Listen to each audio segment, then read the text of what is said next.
Our next guest is a political commentator, author, activist, and host of the Candace Owens Show. And she also has a new podcast called Candace.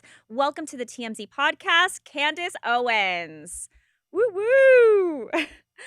All right, Candace, we got to get into it. Eminem released a scorching, explosive new song called Lucifer last night, and he mentions you. Here's a little clip of the lyric so you guys know what he said.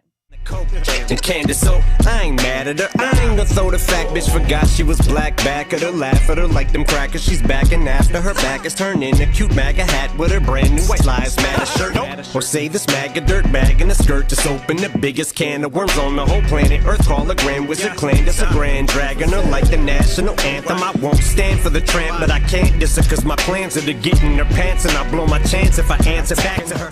All right. Wow. Okay, Candace, he refers to you as Grand Wizard, tramp. He called you the B word. What are your thoughts on the lyrics?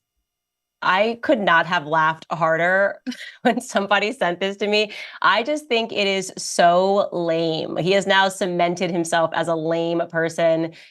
It just reeks of his, I'm calling this now his like Hillary Clinton hot sauce moment. Like he's just so desperate to show Black people that he's real, that he's basically he's got some like producer going through Instagram and trying to figure out what it is that he thinks Black people like or don't like. And he's like, oh, well, look, they don't like Candace because she's a Trump supporter. So I'm going to make a song about Candace being a Trump supporter. Look at that, homies. You know, he's just aged out. It's just time for Eminem to hang it out. Because, I mean, neither Black people or white people, I think, are interested in this at all. It's not edgy anymore to make fun of Trump supporters. It's not edgy. He's going around calling white people crackers and he's a white person. Does he think that that's what Black people want to see? They just want to see you disrespect yourself. And at the same time, he is pushing away a class of people who made him who he is. You know, this is the guy who was like, I'm a trailer park white guy in 8 Mile. And now he's turning around and looking at the white Americans across America, who got him to where he is. And he's being like, haha, you guys are nothing but a bunch of crackers. I just don't know who the intended audience is for this. So I feel sad for him. I feel like he should have retired. Were you at all flattered or sort of like, I mean, think what you will about Eminem today, but he's known as one of the greatest white rapper of all time. For him to give you so much attention in this, there's so many lines that are referring directly to you. Do you give yourself a bit of a pat on the back for making it into pop culture that much? I guess no, actually. And I'll tell you why. So I felt that way when Dave Chappelle made fun of me because Dave Chappelle is still very much in his prime. So when Dave Chappelle acknowledged me at all, even though he was saying things that were really gross and disrespectful, I tweeted out, this is the most famous comedian in the world, and he's acknowledging me. I don't know. That's a marker of some progress in my life, and I was happy in a weird way about it. Eminem, his career has been in full decline. And so it just feels like I'm a part because he is desperate for people to talk about him, that he's inserting me into his lyrics, hoping that Black Americans will pass it around and say, look, he's making fun of Candace. And that just feels like the ultimate pander. If he had done this maybe back when I was in college, it would have been a compliment for sure, because I was listening to his music and I'd been like, oh, this is so cool. It's Eminem and he's in his prime. This just feels sad and fake and gay, to be honest. It's interesting because at the very end of all the lyrics about you, he says, but I can't diss her because my plans are to get in her pants and I'll blow my chance if I answer back to her. So he insinuates he wants to get in your pants. Are you interested? I'm definitely not interested. I think what he needs to do, his daughter's beautiful. She just got married. I think he just needs to go ahead and be a grandpa. That's what's got to, because right now he's got to start thinking about being granddad. He could be an amazing granddad, or go back to talking about wanting to kill Kim. I don't know. This is just not interesting. It's just not interesting, and it's not edgy. Like I said, he's aged out, and I'm not sure who the intended audience is for these lyrics. Were you ever a fan of Eminem's? Yes. Are you now? Are you now? I haven't listened to any of his stuff since he became, it sounds like he should go on the campaign with like a Democrat. Do you know what I'm saying? Like, but back in 2016, not even now. I think this would have fit Hillary Clinton's campaign in 2016 when everybody was loving and celebrating everybody that said something about a Trump supporter. It's just a different world now. A lot of us are starting to have conversations. I did Joe Budden's podcast. Definitely in terms of Black America, a lot of Black Americans listen to my show now. They share my clips. Ever since I went on the Breakfast Club, it's inspired a lot of conversation. And I think because there's been so much time, like back in 2016, a lot of Black Americans hated me because I was standing up against Black Lives Matter, calling it a fraudulent organization. But then it was proven to be fraudulent, and it changed the conversation about me. So he's just behind on the times. He just needs like a better researcher. There's just somebody that he hired in the studio who is bopping their head like, yeah, this is what the Black people want. And that person just has no idea what they're talking about. Who is your favorite rapper right now? I actually don't listen to rap music at all anymore. Why not? I've gone through this process of realizing how important it is to pay attention to what you're looking at and also what you're listening to. I think that it impacts your soul. And a lot of the music, unfortunately now, a lot of the rap music has just become way too derogatory for me to enjoy. What do you listen to? Yeah, that's a great question. I mean, I haven't listened to music in a really long time. I can't even think of the last album. I mean, obviously I listened to Kanye. I know he also took a stab at Kanye. Yep. Because I don't know, I guess he thinks that's what Black people want to hear. And he's saying that he's throwing Kanye in the trash. I mean, Kanye will forever be more famous than you. People are looking at everything Kanye's doing, whether you agree with it or not. He will always maintain the public's interest. And because he's actually edgy, and Eminem is want to be edgy while still maintaining being very establishment. But yeah, I only listen to music that is, I don't know, good for my soul, like uplifting sorts of music, So, you said that you were a fan of Eminem back in, his heyday. Is this song especially triggered and targeted towards you? Is this kind of the nail in the coffin for you? Will you never listen to Eminem music again? No, I probably can't listen to his music now, because now that I don't listen to bad lyrics, now when I hear it, it sounds especially harsh. Like if you actually stop listening to bad music and then listen to it again, you're like, oh my gosh, how did I ever listen to this? But I loved Eminem when he was like, tonight I'm cleaning out my closet. I know all the lyrics to that song. And I'm not going to delete that music off of my phone because of this, because I think it's childish. Like what he did it isn't even insulting. So for me to respond and go, I'm never listening to him again, would mean that it impacted me. Like I don't care. Anybody who likes this music, listen to it. I hope I can help him go viral by talking about it, because people don't seem that interested in him anymore. I hope I can help him revive his career. I have no hard feelings toward Eminem. I just think that he's at the age now where if he still has this level of anger, he's got to see a therapist, I don't know, take Xanax, or just retire. Like, because it's just not interesting anymore. Like I'm not 13. I'm not like in college listening to a diss track. And neither is he. I think what he is more than anything else is a lesson for people. You have to know you either adapt or you need to retire. And unfortunately, Eminem has not adapted at all. So even with like Miley Cyrus, right? She was like, we can't stop shaking her butt and twerking. And already she's adapted a few years later. And she's talking about how she did that because she wanted to break out of the Disney shell. And now she's kind of making music that's better, more serious, like I would say.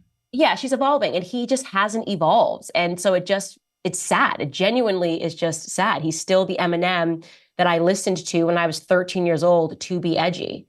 He's still that same person. You mentioned Kanye, and you guys obviously did that sort of like against Black Lives Matter, wearing those White Lives Matter shirts, which Eminem refers to in his lyrics. And you famously came in to the TMZ newsroom with Kanye. I was here that day. I think it was back in 2018. Are you still friends with Kanye? Yeah, Kanye and me we just have a very interesting relationship. I always say that I think Kanye says a lot of stuff and he's very offensive, but then as time passes, people listen to him and what he was saying is very different. So Kanye, obviously, for my new podcast, we had to get that music from him because it's actually Kanye's, I ripped it off of his album. And so we had to get his permission to do it, and he granted it. Kanye will forever be a person that I have respect for, because a lot of the risks that I took in my life was because I was listening to Kanye's music, and because he had the audacity to sort of break the mental chains, I would say, in believing that you could be different and people would be okay with it. And it's very hard, I think, for Black Americans, or it was hard for Black Americans to say or anything conservatively, or else you'd, wind up being maimed and caricatured in the media. And so he gave me the courage to be who I am. You know, I'll always have a soft spot for Kanye because I feel that he gave me the permission when it wasn't fashionable for me to be myself too.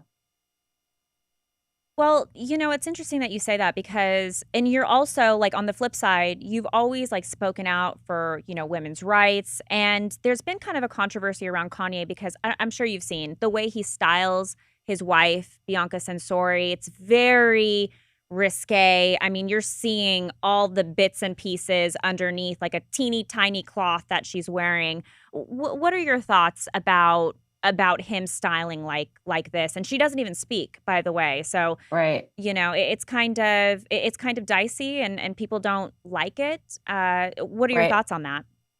So a lot of people have asked me about that. The first thing that I would say is, for whatever reason, the media is kind of trying to present it as if she's a caged animal. My understanding of Bianca, and I actually don't know her, is that she's highly intelligent.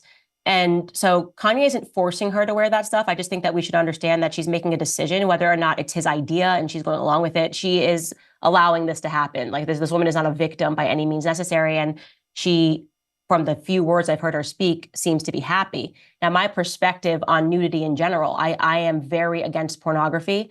I think that we have become an increasingly pornographic society. I think it is not good for men. I think pornography is very much a weapon and men become addicted to it. And nobody has spoken about that more publicly than Kanye. So I have questions about why he would want to contribute to something that he believes has poisoned him.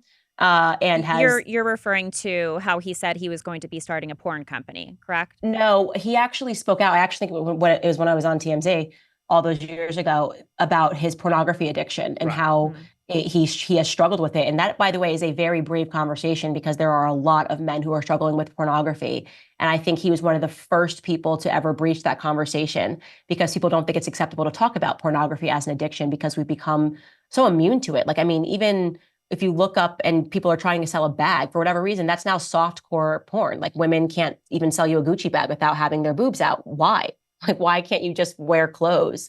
So I'm interested in speaking to him about that and trying to understand where he's at, where he's been a person who has spoken about the ills of pornography and now is walking around with a woman who is half naked. And I say that to no disrespect to her, but in my belief as a Christian, like when you are in a union, and Kanye has spoken a lot about his faith, I would not want my husband to want me to display myself to the world. So I think that would be a really fascinating conversation to have with Kanye and with Bianca, and I would love to have it. He probably would if I reached out and said, "Do you want to come on and talk about it?" If you guys talked about it, sat down and if you had his ear on, say, this Yeezy porn company that he says he's starting, they're making it right now. If you had his ear about it, what would you tell him about his company? Well, I don't know if that has been rumor or if that's an actual fact. Has he come out and said he's establishing a porn company? Fact. Yes. He tweeted it, right? Yeah. But do we know if it's like a Kanye creative trick where he's saying it and it's going to be something different? No, we know about some of the behind the scenes going on about who was behind it and who was, like Milo, Yiannopoulos quit over it because he didn't want to be part of, starting the Yeezy porn. So it's definitely something he's starting. So if you take that at its merit, what would you tell him about, a former, I assume a recovering porn addict starting this pornographic company? Yeah, I am just against porn altogether. So I am never going to be a person that is supporting pornography in society. I'm actually on my show every day kind of trying to say that we need to pull it back. What would you tell Kanye directly? I mean, I'm not his mom. I don't tell Kanye anything. If he asked me my opinion about what I think about pornography, he could find it all over the internet. I think it's, like I just said to you guys, it is an ill and men are suffering because of it. And I think it's a weapon that is meant to weaken men. Back to pop culture, because another song dropped today. Katy Perry is finally back, and she's got this anthem called Woman's World, and the whole time in the video clip it's like half naked her and other women dancing around. It's like the whole song is about how this is a woman's world, women positivity, we can do anything. But then in the video, people are kind of turned off because the whole video is like a man's wet dream where she's like pushing her boobs together, wearing a bikini. And look, she looks great without a doubt. But people are saying it kind of defeats the whole message of the song. Have you seen the video? And if you did, what are your thoughts? I just think music has gotten so woke that it's just objectively bad. I mean, what were her lyrics? Like, it's a woman's world. What are the lyrics of the actual song? It's just so bad. And it's a woman's world, and you're just living in it. Something like like this is stuff that belongs in a middle school journal. Like back when we used to have a diaries with like the lock. And then we used to open it and we think we were being so like, and then like we'd write in our little diaries and like, it's a women's world, you're just living in it. That's what it feels like to me. There's nothing of substance here. And then the video is exactly what you expect. It's just like the checklist. I would call this just the leftist checklist. It's like, is there a Black woman? Yeah. Is there a disabled woman? Yeah. Are you talking about girls having power? Yeah. Then this is going to be a smash hit because it's hitting all the bells and the whistles. It's just lame. It's just so lame. And that is why I think people have fallen so out of love with Hollywood, going back to Eminem. This isn't interesting. Like, none of you guys are being interesting. You're not being edgy. You were supposed to be anti-establishment, and you've all become so establishment. And the worst part of this message, this, like you just mentioned, is she's essentially saying, it kind of opens up with her kind of just doing everything a man does, but dressed like a hoe, I think is kind of how I would describe the video. So the message to women today is be men, but do it dressed like a hoe. Like, is that empowering to women? Like, am I supposed to be like, yes, I can work these long construction hours and I can do it in a bikini. And that makes me feel empowered. It's childish. And I say this as someone who likes Katy Perry. Like, she's not someone that I find to be particularly offensive, but it's just not good music. It just isn't good music. I hear you. I hear you. All right, Candace. Well, I want to say thank you so much for joining us on the TMZ podcast. And Candace, you do have your own podcast. I do. That's pretty new. If you can tell us a little bit about it. It's just me talking about the same topics that we're talking about today. Talk about pop culture. I also obviously follow politics, and I get to do it all on my own now, which is really fun. So you guys can just find me on YouTube. You will like the show, and we're making fun of a lot of people, but in a lighthearted way, because if you're not laughing today, you're crying. Thank you so much, Candace. And thank you, everybody at home. Don't forget to subscribe to the TMZ podcast, and we'll catch you next time.